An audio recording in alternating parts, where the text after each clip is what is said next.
Good afternoon student. सायन्सचा part फर्स्टचा lesson number 2 work and energy हा लेसन आपण चालू केला आहे. मागच्या तासाला आपण कायनेटिक एनर्जी आणि पोटेन्शियल एनर्जी म्हणजे काय हे पाहिलं. आज आपण नवीन पॉईंट पाहत आहोत, transformation of energy. What is mean bye transformation? Transformation म्हणजे काय तर एकाकडची माहिती किंवा एकाकडची जी इन्फॉर्मेशन आहे ती काय होणे, दुसऱ्याला ट्रान्सफर करणे. Let see. A stretched pieces of rubber, fast moving car, the whistling of a cooker due to steam. म्हणजे पहिलं आहे की रबर ताणल्यानंतर त्यामध्ये कोणती एनर्जी आहे. त्यानंतर आहे मूविंग कार, एखादी कार आहे ती खूप फास्ट चालली, फास्ट मूविंग. त्यानंतर कुकरची शिट्टी, क्रॅकर्स एक्सप्लोडेड इन अ दिवाळीमध्ये जे आपण फटाके वाजवतो ते. नंतर a fan running on a electricity, drawing out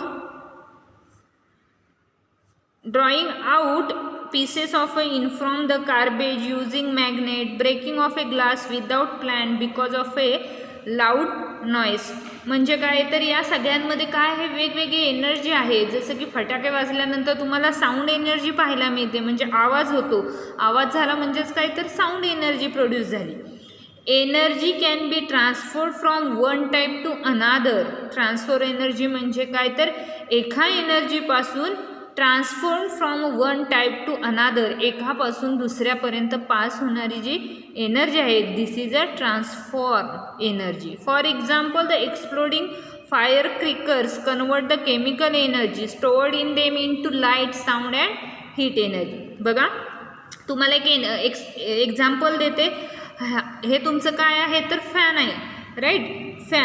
fan फिरतो म्हणजे काय होतो, ज्यावेळी आपण बटन ऑन करतो म्हणजे तिथं काय प्रेझेंट होती, कोणती एनर्जी येते तर इलेक्ट्रिकल एनर्जी येते. काय इलेक्ट्रिकल? ज्यावेळी आपण बटन चालू केलं त्यावेळी आपल्याला तिथं इलेक्ट्रिकल एनर्जी मिळाली.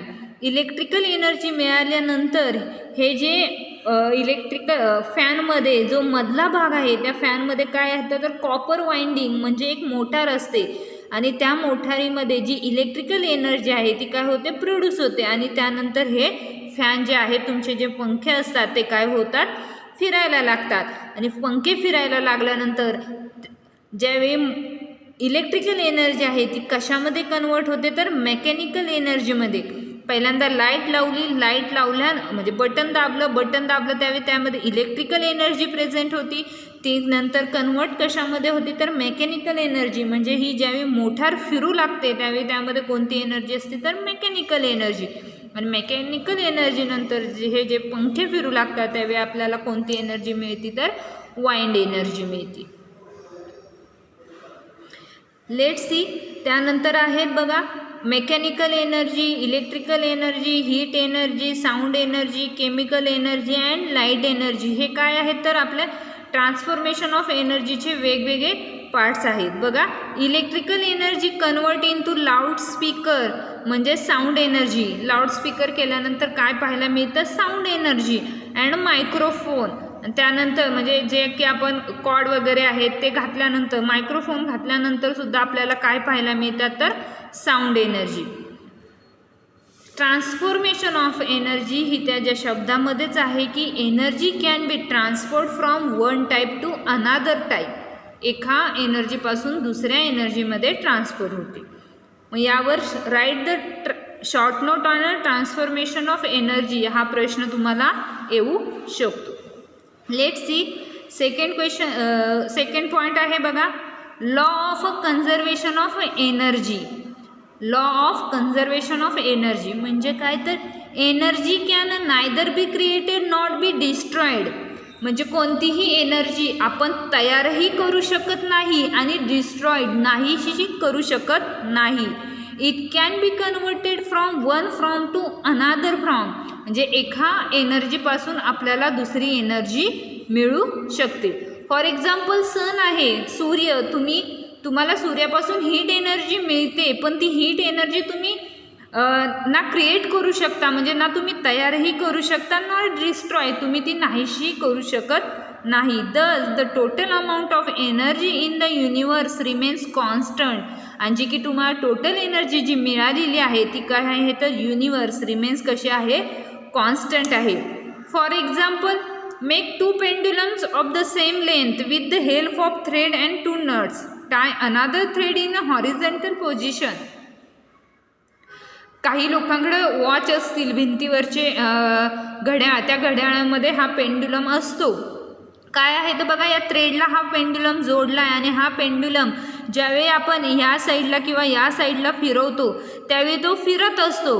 पण इथे एखादे ऑब्जेक्ट असेल तर त्या दोन्ही ऑब्जेक्टला थटून तो पेंडुलम काय येतो तर पुन्हा आहे त्या ठिकाणी येतो. म्हणजे काय होतंय तर तो फिरतोय. कधी फिरतोय, ज्यावेळी त्याच्या बाजूला काहीही ऑब्जेक्ट नाही त्यावेळी तो कंटिन्यू फिरत असतो. पण हे जर दोन्ही ऑब्जेक्ट काढले तर तो काय होईल, कंटिन्यू फिरेल. आणि ऑब्जेक्ट जर ठेवले किंवा एखादं ऑब्जेक्ट असेल तर तो पेंडुलम काय होतो, थांबतो.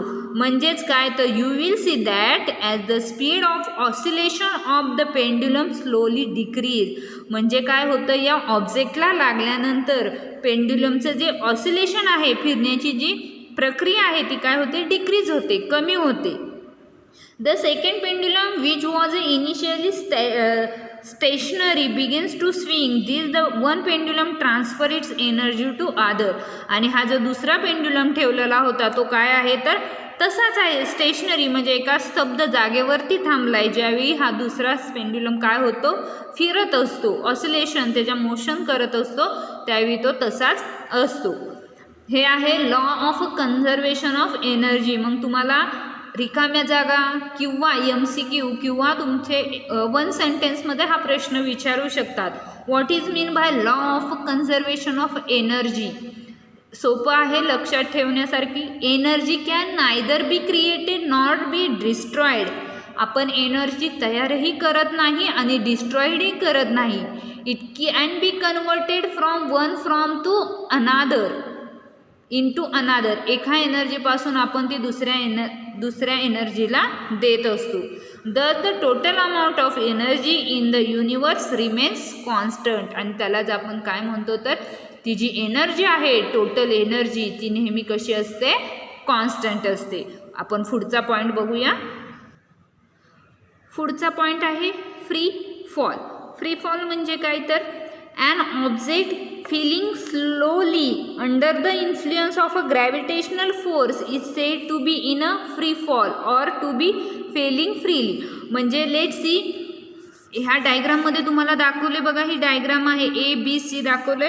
हा तुमचा जो A पॉईंट आहे, तिथं जर तुम्ही एखादा ऑब्जेक्ट ठेवला तर तो ऑब्जेक्ट आपण जसा खाली सोडतो, फॉर एक्झाम्पल हा बॉल आहे, बॉल जर आपण खाली सोडला तर तो ग्रॅव्हिटेशनल फोर्सनी काय होतो, खाली जातो. म्हणजे तिथे काय होतं तर पूर्णपणे स्वतंत्रपणे तो खाली जात असतो, फ्री फॉल होत असतो, खाली पडत असतो. लेट्स सी, या डायग्रामवरून आपण एक्सप्लेन करणार आहोत. As shown in figure, the point A is at a height h from the ground. हा तुमचा एक पॉईंट आहे A, आणि A, B आणि C ही काय आहे तर फ्री फॉल, म्हणजे ग्राउंडपासून तुमची हाईट घेतली A, B आणि C. A, B आणि C ची पूर्ण हाईट किती आहे, h आहे.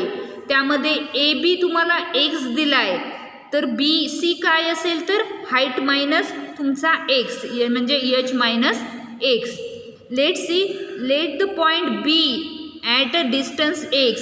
आता बीचा, ABचा डिस्टन्स किती दिला आहे आपल्याला, x दिला आहे. Vertical below A, let the point C on the ground directly below AB. आणि ABच्या खाली डायरेक्टली C पॉईंट दिला आहे, ऑन दी ग्राउंड, म्हणजे तो जमिनीलगत आहे. Let us calculated the energies of the object A, B आणि C. मग या पॉईंट Aला, पॉईंट Bला आणि पॉईंट Cला किती एनर्जी लागते, कोणकोणत्या एनर्जीज लागतात हे पाहणार आहोत. When the object is stationary at A, its initial velocity u is equal to 0. बघा, ही काय आहे, तुमचा हा A आहे, या Aवर स्टेशनरी म्हणजे स्तब्ध आहे, जो की तुम्ही बॉल ठेवला आहे, तो कसा आहे, ए पॉईंटवर आहे आणि त्याची जी इनिशियल व्हेलॉसिटी आहे ती काय आहे तुमची 0. मग तुम्हाला माहिती आहे kinetic energy is equal to 1/2 mass into velocity square. Velocity इथं आपली काय आहे यू, म्हणजेच kinetic energy is equal to 1/2 mass into velocity V square येतं. आपण यू घेणारी इथं इनिशियल म्हणजे U square. Let's see kinetic energy is equal to 0. 0 का आलं तर यू स्क्वेअर म्हणजेच यू काय आहे आपला 0, म्हणजे इथं आपण 1/2 0 स्क्वेअर म्हणजेच याची व्हॅल्यू आपल्याला काय आली 0. Kinetic energy is equal to 0. Potential energy is equal to mgh. हे आपण पाहिलंय पोटेन्शियल एनर्जीमध्ये पाहताना आपण पाहिलंय potential energy is equal to mgh. मग टोटल एनर्जी काय झाली kinetic energy plus potential energy is equal to kinetic energy किती आली आपली 0 आणि पोटेन्शियल एनर्जी काय आहे तर mgh. म्हणजेच टोटल एनर्जी आपल्याला काय मिळाली mgh. ही कुठे मिळाली तर स्टेशनरी पॉईंट ए, जिथं बॉल इनिशियल व्हेलॉसिटी 0 आहे आणि स्टॅटिस्टिकली पॉईंट काय आहे ए आहे, तेव्हा टोटल एनर्जी आपल्याला mgh पाहायला मिळाली. लेट्स सी सेकंड पॉईंट आहे बघा. Let's the velocity of the object be V B when it reaches point B. आता आपण पहिल्यांदा पहिली पॉईंट एची टोटल एनर्जी काढली. आता आपल्याला काढायचे पॉईंट बीची टोटल एनर्जी. त्यासाठी आपण इथं काय घेतलं ऑब्जेक्ट बी व्ही बी का घेतला तर आपण पॉईंट बीची काढतो. When it reaches point B having fall through a distance x. आता बघा पॉईंट ए बीचा डिस्टन्स किती आहे एक्स, त्यामुळे आपण इथं जे डिस्टन्स आहे तो किती घेतलाय एक्स घेतलाय. पॉईंट बीचा डिस्टन्स किती घेतलाय x. Let's see u is equal to काय आहे आपला इनिशियल व्हेलॉसिटी 0 आहे. यस म्हणजेच काय तर डिस्टन्स एक्स आणि a acceleration is equal to काय आहे आपली ग्रॅव्हिटेशन आहे. मग इक्वेशन माहिती आपल्याला v square is equal to u square plus 2as.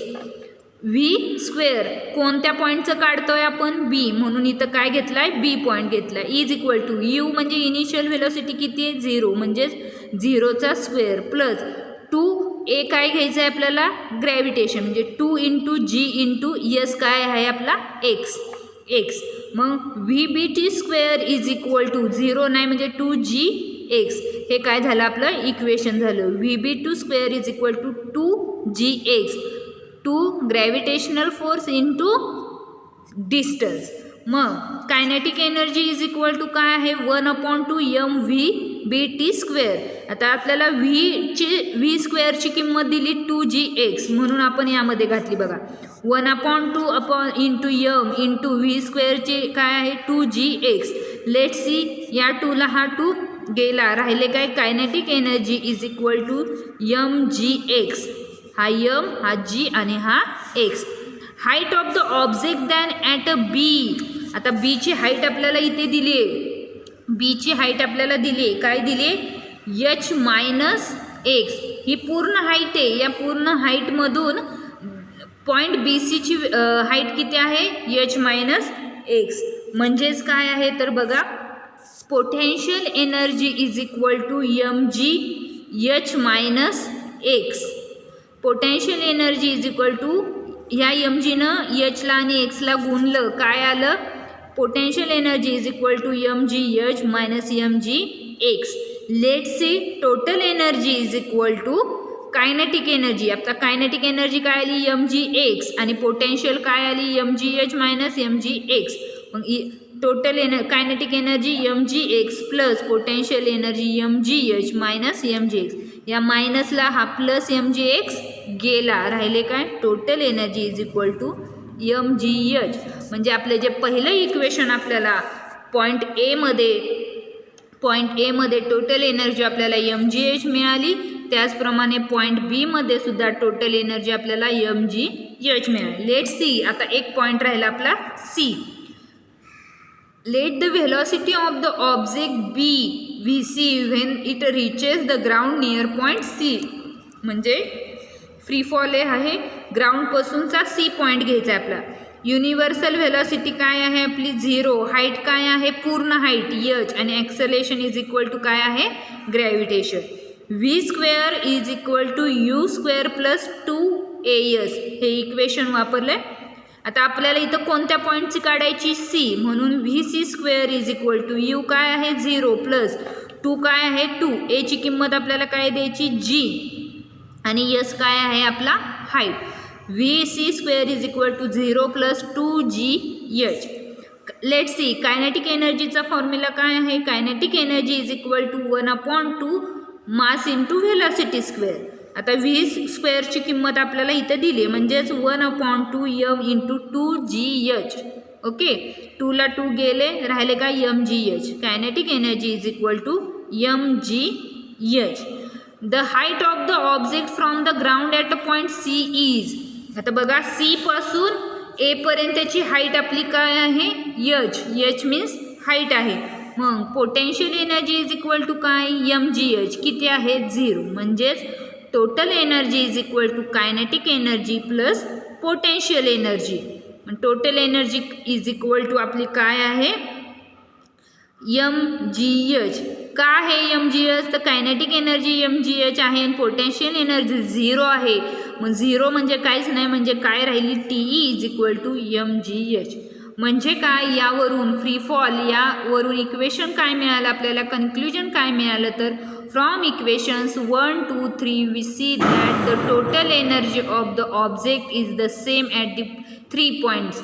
म्हणजे ही जी टोटल एनर्जी काढली ती तिन्ही पॉईंटला कशी आहे तर सेम आहे. आपण कुठूनही पॉईंट घेतला तरी त्याची टोटल एनर्जी ही काय आली सेम आली. लेट सी पुढचं एक्झाम्पल आहे बघा. पुढचा पॉईंट आहे पॉवर. जशी की बॅटरी वगैरे आपण बघतो, जर पॉवरच नसेल तर आपल्या घरामधली लाईट लागते का. Late see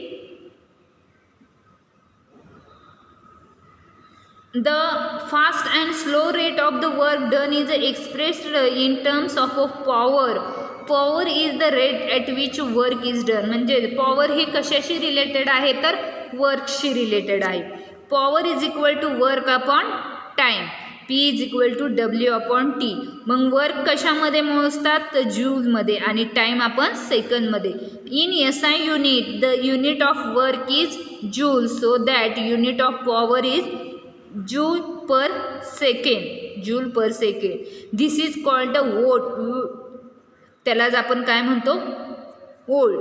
1 weight is equal to 1 joule per 1 second.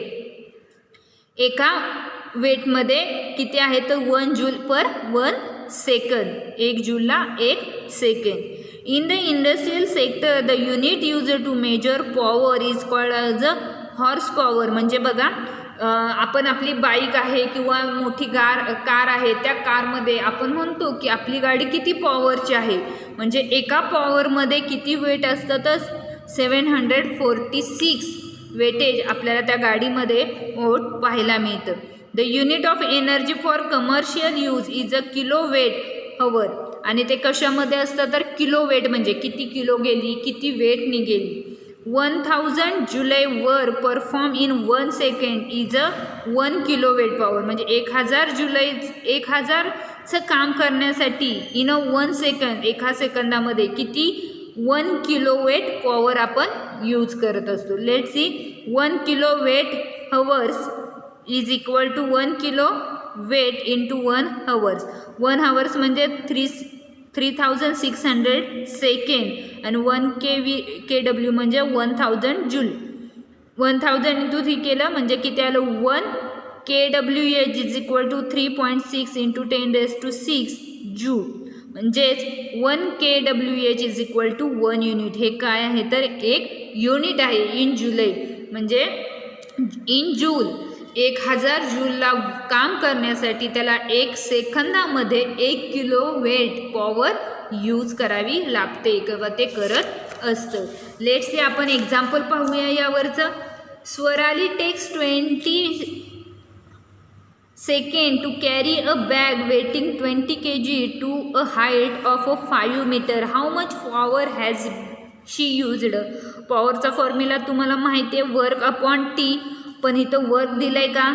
Work नाही दिलं. वर्क काढण्यासाठी पॉवरचा फॉर्म्युला आहे वर्क अपॉन टी, पण वर्क माहिती आहे का आपल्याला? नाही. वर्क पाहण्यासाठी आपल्याला पहिल्यांदा काय करावं लागलं? Work is equal to force into height.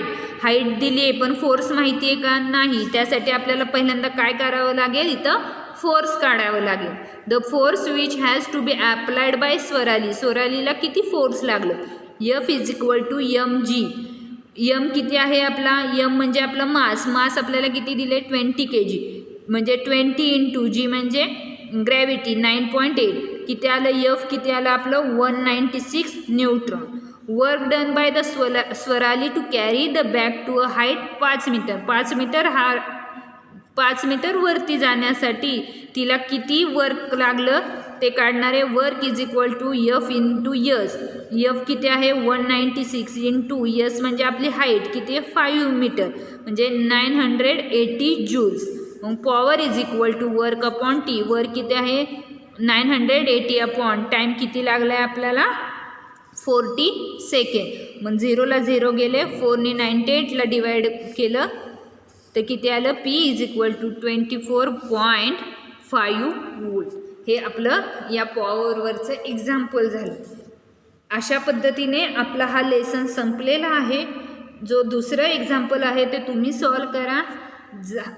Notes लिहून वर्क म्हणजे काय, त्यानंतर फ्री फॉल म्हणजे काय, आणि ट्रान्सफॉर्मेशन ऑफ एनर्जी म्हणजे काय, आणि law of conservation of energy, हे सगळे पॉईंट तुम्ही व्यवस्थित लिहिणार आहात. लिहून झाल्यानंतर एक्सरसाइज सॉल्व करणार आहात. थँक्यू.